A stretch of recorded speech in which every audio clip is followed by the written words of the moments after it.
पंजाब में ड्रोन के जरिए आने वाले ड्रग्स से होने वाली कमाई का एक बड़ा हिस्सा कनाडा में बैठे खालिस्तानी समर्थकों तक पहुंचता है। यही नहीं, कनाडा में बैठे ये खालिस्तानी आतंकवादी अपराधी गठजोड़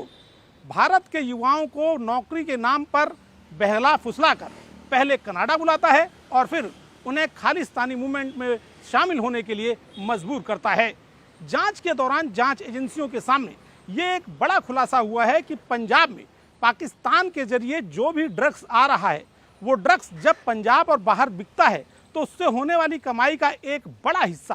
कनाडा में मौजूद खालिस्तानी आतंकवादी अपराधी गठजोड़ तक पहुंचता है। दिलचस्प बात यह है कि इस पैसे से ये गठजोड़ जहां आतंकवादी गतिविधियों को अंजाम देता है, वहीं कनाडा में भी इस गठजोड़ ने इस ड्रग्स के मामले के कई हिस्से बना रखे हैं और कनाडा के जरिए ये ड्रग्स और भी कई जगहों पर बाहर भेजी जाती है।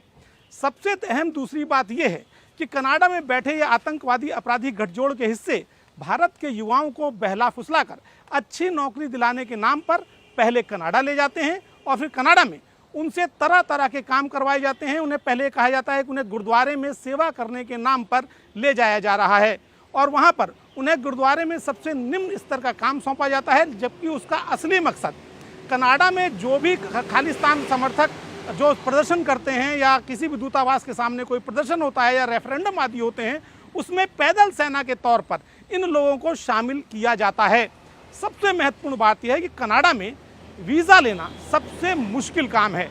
ये वो आदमी जानता है जो कनाडा का वीज़ा लेता है, लेकिन जब वो वीज़ा लेता है तो उसे पता चलता है कि उसे कितनी बड़ी परेशानियों का सामना करना पड़ रहा है। लेकिन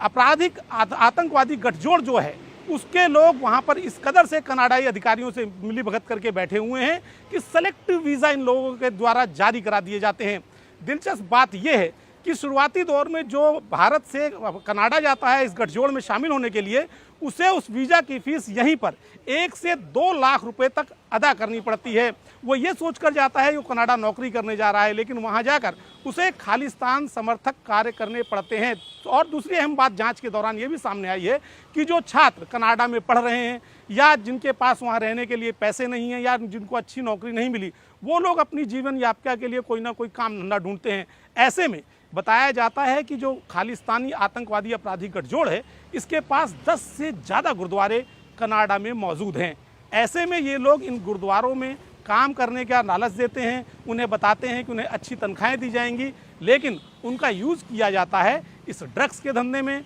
खालिस्तान को समर्थन कार्य कराने में। महत्वपूर्ण बात यह है कि कोई युवा अगर ना भी चाहे तो उसे मजबूरन इन लोगों का साथ देना पड़ता है, क्योंकि कनाडा में इन लोगों का रैकेट इतना ज़्यादा बढ़ा हुआ है कनाडाई अधिकारियों की मिली भगत से कि वो और कुछ कर ही नहीं सकते, और अगर वो ऐसा कुछ करने की कोशिश भी करते हैं तो वहाँ उन्हें तरह तरह के मामलों में फंसा दिया जाता है। हरदीप सिंह निज्जर, अर्श डाला, ये वो नाम हैं जो इन युवाओं के पीछे, इन युवाओं को सुनहरे सपने दिलाकर उनका भविष्य बर्बाद करने में लगे हुए हैं और साथ ही भारत से भागे हुए अपराधियों को भी ये वहाँ वीज़ा दिला रहे हैं। सबसे बड़ी बात यह है कि कनाडा की जो 5 आई हैं, क्या उनको ये दिखाई नहीं दे रहा कि ये तमाम तरह के रैकेट ये खालिस्तानी समर्थक चला रहे हैं? इसका सीधे तौर पर मतलब साफ है कि कनाडा की 2 तरह की नीतियां हैं। एक नीति है भारत विरोधी और दूसरी नीति है उसकी खालिस्तानी समर्थकों को अपना समर्थन देना।